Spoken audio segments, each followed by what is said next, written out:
नमस्कार, आप देख रहे हैं संगम प्राइम। मैं हूं शेखर त्रिवेदी। पूरे देश में इन दिनों धर्मांतरण को लेकर बहस छिड़ी हुई है। सड़क से लेकर संसद तक इसका असर महसूस किया जा रहा है। बीजेपी की ओर से आने वाले आधिकारिक बयान जहां इसे लेकर मुखालफत करते दिख रहे हैं, तो वहीं बीजेपी नेताओं के बयान इसके समर्थन में दिख रहे हैं।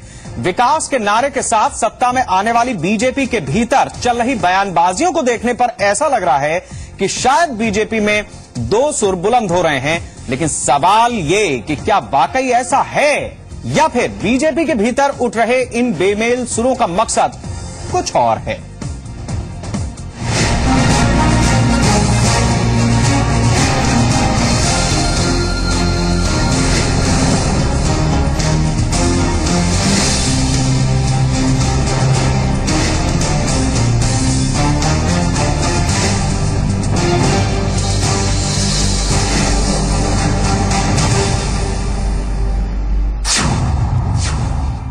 बीजेपी सांसद महंत आदित्यनाथ का बयान।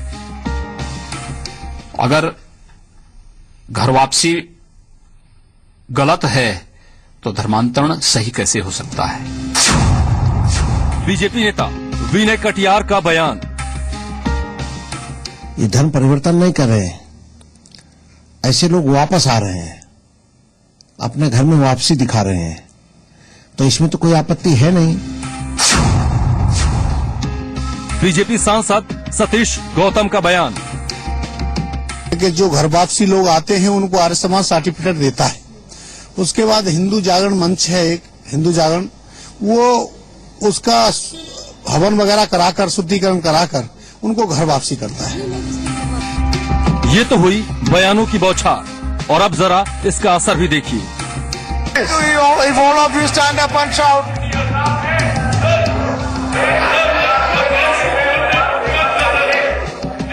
There are 0 hour notices with me. I think बीते कई दिनों से संसद का यही नजारा है। आगरा में हुए धर्मांतरण के बाद ये मुद्दा सियासी तौर पर खासा हंगामा खेज हो चुका है।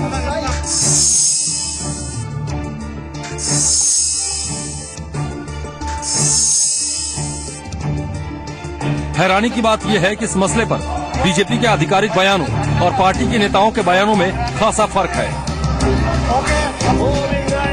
अब सवाल ये कि क्या इस हंगामे के पीछे बीजेपी कोई और मकसद साधना चाहती है, और अगर ऐसा नहीं है तो पार्टी के ऐसे नेताओं पर सख्ती क्यों नहीं हो रही है जो इस तरह के बयान दे रहे हैं। सिर्फ नसीहत भर क्यों दी जा रही है।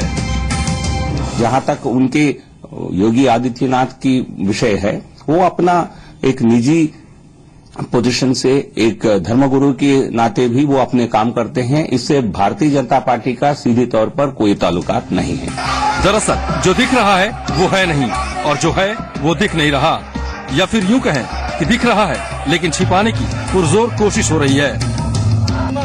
आगरा में धर्मांतरण को लेकर हंगामा मचने के तुरंत बाद सरकार ने धर्मांतरण पर कानून बनाने की पैरवी की थी, जिसे लेकर विपक्ष साफ साफ बोलने से बच रहा है। अब सवाल ये उठ रहे हैं कि क्या विपक्ष पर दबाव बनाने के लिए तो पार्टी के कट्टर छवि रखने वाले नेताओं को आगे नहीं किया जा रहा।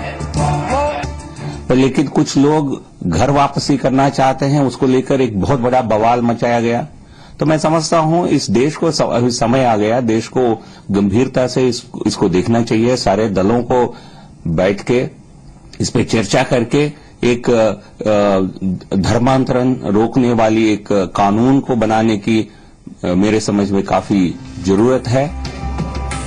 हालांकि बीजेपी शुरू से ये कहती आ रही है कि वो जबरन धर्मांतरण के खिलाफ है, लेकिन हाँ, मर्जी से की गई घर वापसी को वो गलत नहीं मानती।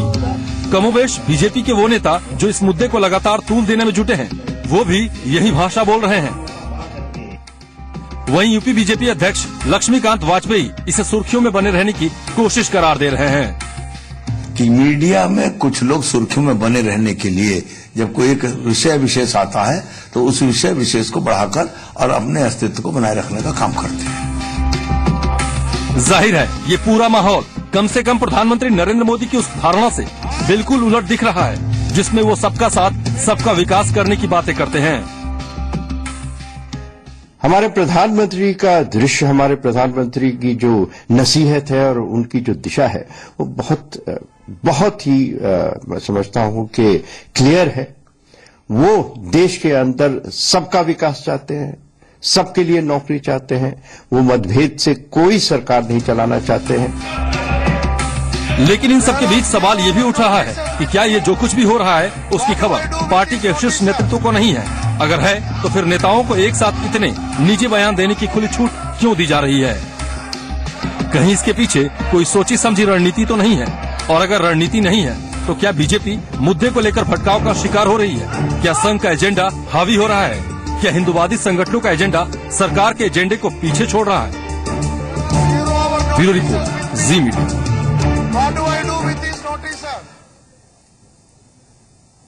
और इसी मुद्दे पर ज्यादा चर्चा के लिए मेरे साथ बीजेपी नेता आईपी सिंह जी हैं, कांग्रेस नेता सत्यदेव त्रिपाठी जी हैं। दोनों ही लोग लखनऊ से हैं। आप दोनों लोगों का बहुत स्वागत है।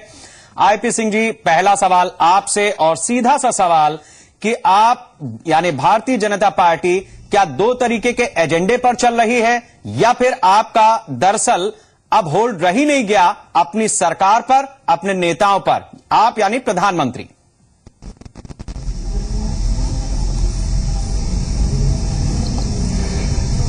देखिए, भारतीय जनता पार्टी और सरकार दोनों के बीच किसी प्रकार का मतभेद बिल्कुल नहीं है।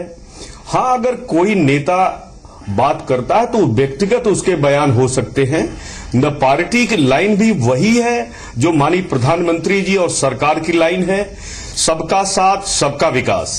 और सबका साथ में यह है कि सबसे छोटा से छोटा व्यक्ति, सबसे गरीब आदमी, उस सबका कैसे उत्थान हो, इस प्रकार की सरकार की। और मैं आपको सिलसिलेवार तरीके से गिनाता हूं आईपी सिंह जी। रास्ते पर पहले एक बयान आता है आपके एक माननीय सांसद का, जिसके बाद प्रधानमंत्री को यह कहना पड़ता है कि हमारे नेता राष्ट्र के नाम संबोधन बंद करें, वो राष्ट्र के नाम अपना संदेश न दें। उन्होंने एक दिन ये कहा, अगले दिन आपकी एक और साध्वी एक बयान के साथ सामने आ जाती हैं, वो बयान भी बड़ा अजीबोगरीब। इसके बाद जिस तरीके से धर्मांतरण होता है, जिस तरीके से उसके बाद पैंतरेबाजी होती है, एक नेता कह रहे हैं कि साहब ये अपनी स्वेच्छा से कोई आ गया तो बहुत अच्छी बात है, दूसरे नेता कहते हैं नहीं ये तो होना चाहिए, तीसरे नेता ये कहते हैं कि नहीं ये जो कुछ हो रहा है उस पर हमारी नजर बनी हुई है। ये सब क्या है? हमने कहा कि ये व्यक्तिगत बयान थे और माननीय प्रधानमंत्री जी ने संसद में खेद व्यक्त किया था और साध्वी निरंजन ज्योति जी ने भी खेद व्यक्त किया और क्षमा मांगा कि हमसे कहीं न कहीं भूल हो गई, हमसे ये बात पहली बार निकली। और ये बात आम चर्चा में आई कि जिस पृष्ठभूमि से साध्वी निरंजन ज्योति आई हैं, निश्चित रूप से उस अति पिछड़ा वर्ग से आई हैं, उस भूभाग से आई हैं, और जो भी उन्होंने प्रयोग किया। सवाल इस चीज का नहीं है, सवाल यह है कि धर्मांतरण का जो मसला है वो बीजेपी का एक एजेंडा हो सकता है, या बीजेपी जिस संगठन से जुड़ी है या जो संगठन हिंदूवादी संगठन खुद को कहते हैं और तरह तरह से बीजेपी की मदद करते आए हैं, उनका यह एजेंडा हो सकता है। मैं आपसे ये जानना चाहता हूं कि सरकार सामने से ये कहती रहे, क्या फर्क पड़ता है अगर पर्दे के पीछे से आपके साथ जुड़े हुए लोग इस तरीके के बयान देते हैं? आपके लिए तो बहुत अच्छा है कि कह दीजिए कि ये उनकी व्यक्तिगत राय है, एजेंडा तो आपका ही चला रहे हैं। वो बहुत अच्छे एंकर हैं आप, आपकी सूझबूझ बहुत अच्छी है, लेकिन जिस उम्र के पड़ाव पर हम सब खड़े हैं वहां जो हमने एक्सपीरियंस किया, ये आपकी बातें हो सकती हैं और जो सेक्युलर आजकल एक फोरम है उसकी बातें हो सकती हैं, लेकिन जो देश का दर्द है उसको कौन शेयर करेगा? कंधमाल की वो घटना याद है आपको? ऐसे ईसाई मिशनरीज ने किस प्रकार का आदिवासी क्षेत्रों में उत्थान के नाम पर क्या क्या किया? आपको मालूम है कि झारखंड में जाइए और देखिए मिशनरी किस प्रकार का काम करती है। पोप जब एशिया में आते हैं तो कहते हैं ये सदी अब जो है एशिया की होगी, इसलिए क्योंकि यूरोप पूरा क्रिश्चियन हो गया, पूरा अमेरिका क्रिश्चियन हो गया, साउथ जो अफ्रीका है वहां भी बहुतायत क्रिश्चियनिटी हो गई, इसलिए वो कहते हैं कि अब अगला टारगेट क्रिश्चियनिटी की भारत होगा और एशिया होगा।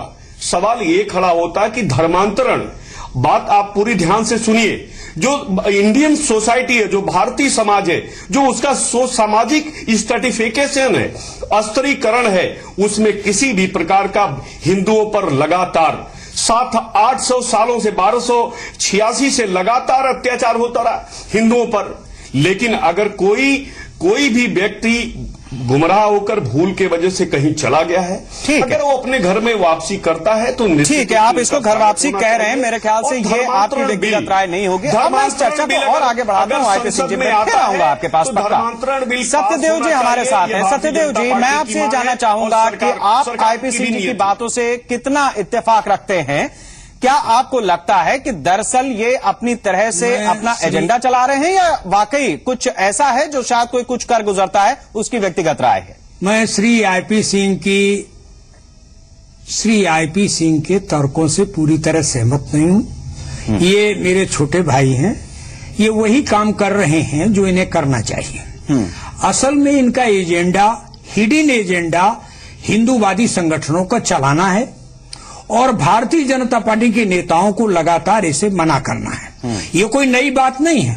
1977 की जनता पार्टी में मैं स्वयं भी मंत्री था। बिल्कुल, मैंने मैंने देखा है कि डबल मेंबरशिप के सवाल पर इनका हर नेता, आदरणीय परम श्रद्धेय श्री अटल बिहारी वाजपेयी और आडवाणी से लेके और यहां जो स्वास्थ्य मंत्री थे उस समय कल्याण सिंह, ये कुछ बोलते थे और दूसरे लोग कहते थे नहीं, मैं संघ का बहुत ही ईमानदार स्वयं सेवक हूं।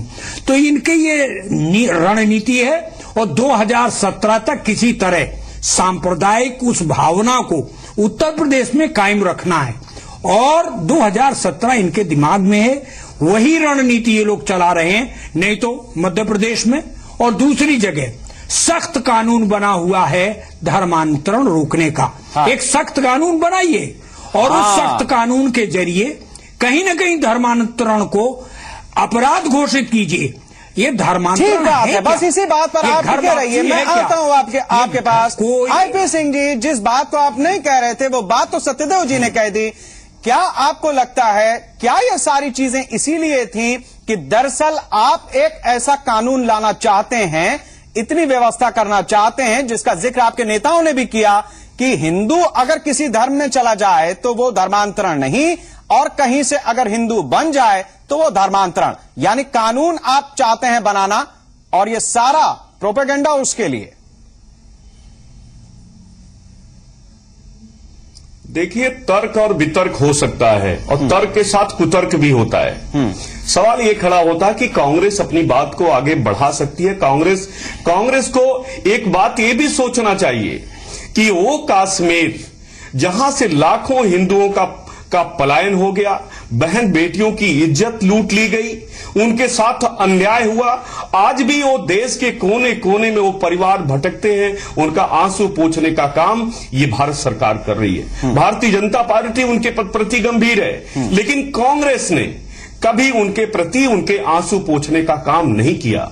धर्मांतरण अगर कहीं हुआ तो कश्मीर में हुआ, धर्मांतरण कहीं हो रहा है तो जहां आदिवासी क्षेत्र है धर्मांतरण वहां हो रहा है। धर्मांतरण, और एक बात मैं और कहता हूं कि उस बात को आप आगे जाके इसको किताबें खोलकर जरूर देखिए। आप प्रोफेसर रहे यूनिवर्सिटी में, हम सब वहां छात्र नेता रहे, राजनीति करके राजनीति में आगे बढ़े और यहां हैं। सवाल ये खड़ा होता है कि इंडियन सोसाइटी में साफ साफ लिखा है कि जो स्ट्रेटिफिकेशन है, स्तरीकरण है, जो जाति विभक्तियां हैं हिंदू समाज में, कभी भी कोई भी हिंदू समाज में स्वीकार नहीं हो सकता। इस बात की सच्चाई को आपको स्वीकार करना होगा और मानना होगा। भारतीय जनता पार्टी कुतर्क में बिल्कुल विश्वास नहीं करती है। चलिए ठीक है, एक बात और ध्यान रखिए, कांग्रेस जिस बात को कहती है, ऐसा है शेखर जी, 1947 में इस देश का बंटवारा हुआ, ठीक, 2 देश बने। सांप्रदायिकता चरम पर थी। संविधान बनने के बाद पहला चुनाव 1952 में हुआ, 1952 में हुआ। जवाहरलाल जी ने अपने 7 भाषणों में लगातार केवल एक एजेंडे पर वोट मांगा, धर्मनिरपेक्षता। और उस समय 3 पार्टियां जो सांप्रदायिकता के नाम पर वोट मांग रही थी, राम राज्य परिषद, भारतीय जनसंघ या जनसंघ जो भी कहिए, और तीसरी थी मुस्लिम लीग। तीसरी थी हिंदू महासभा। मुस्लिम लीग तो पाकिस्तान बना के जिन्ना साहब चले गए। इन तीनों को उस समय 489 का हाउस था। ये लोकसभा 543 की नहीं थी, ठीक बात है। लोकसभा 489 की थी। क्या परिणाम आए?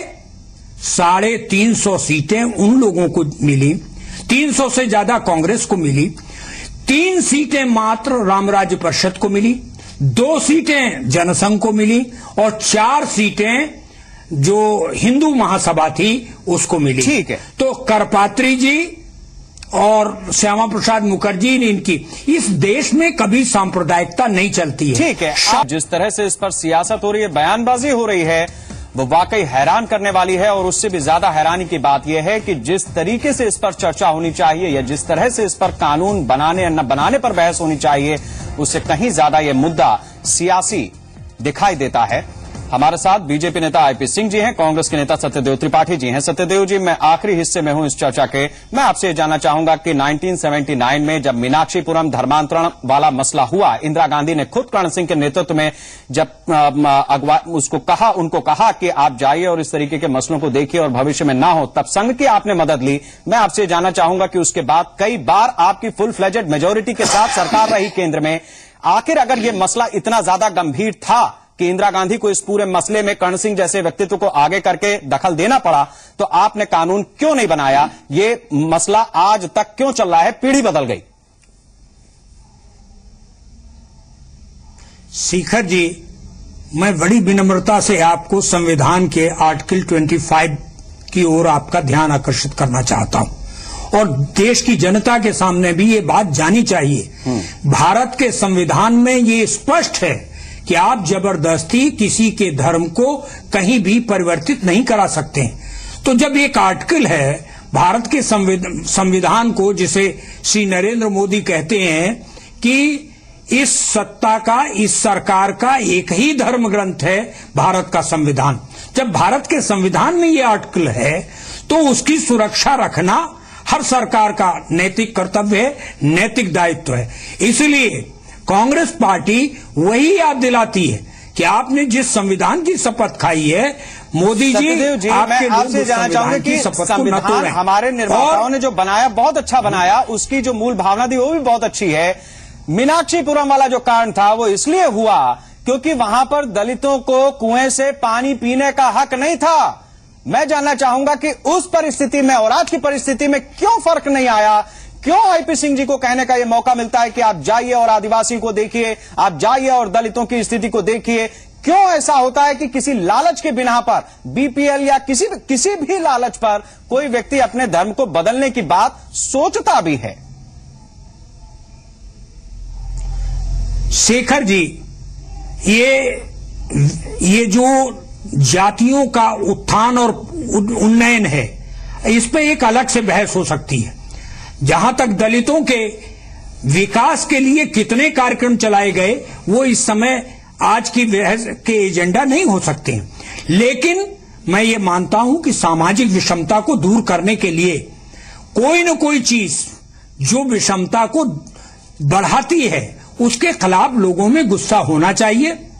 और इसीलिए भारत के संविधान ने समतामूलक और कहीं न कहीं धर्मनिरपेक्ष और समानता के लिए सेकुलरिज्म के साथ साथ सोशलिज्म को जोड़ा है। ठीक है सत्यदेव जी, मैं बिल्कुल आखिरी हिस्से में हूं। आईपी सिंह जी से मेरा सवाल, बिल्कुल आखिरी सवाल इस चर्चा का। आईपी सिंह जी, आपने बड़ी बेबाकी से कहा, ठीक बात है, हम इस देश की नई पीढ़ी हैं। मैं जानना चाहता हूं कि पिछली सरकारों ने हमें कुछ दिया या नहीं दिया, मैं नहीं जानना चाहता, उसमें नहीं जाना चाहता। आपकी सरकार है केंद्र में, आप ये बताइए कि ये मसला हमारी इस पीढ़ी के बाद फिर कभी ना उपजे, इसके लिए आपके पास क्या एजेंडा है, क्या रणनीति है? 30 सेकंड में अपने जवाब को दें। 30 सेकंड में तो संभव नहीं होता, बहुत कम वक्त आपने हमें दिया है।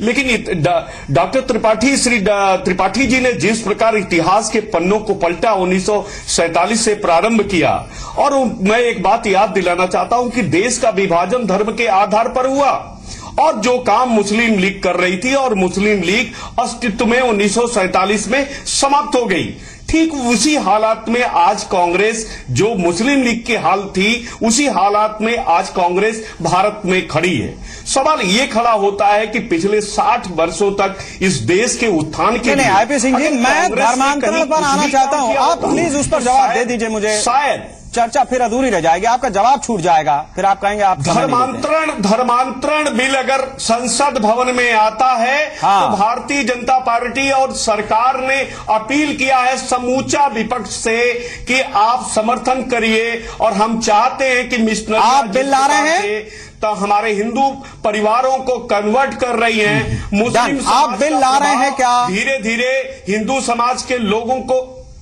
आप बिल ला रहे हैं? अगर बिल निश्चित रूप से अगर सरकार ने कमिटमेंट किया है, सरकार चाहती है, और मैं चाहता हूं कि इस पे ठीक, चर्चा का मकसद पूरा। बहुत शुक्रिया आईपी सिंह जी, आपका भी, सत्यदेव जी आपका भी बहुत बहुत शुक्रिया। इसमें दो राय नहीं है कि हमारे समाज की जो विषमताएं हैं उस पर वाकई बहुत लंबी बात हो सकती है, लेकिन जिस बात को बीजेपी कह रही है, आईपी सिंह जी ने कहा कि वो बिल ला रही है, अब बिल ला रही है तो देखिए कि क्या होता है। नमस्कार।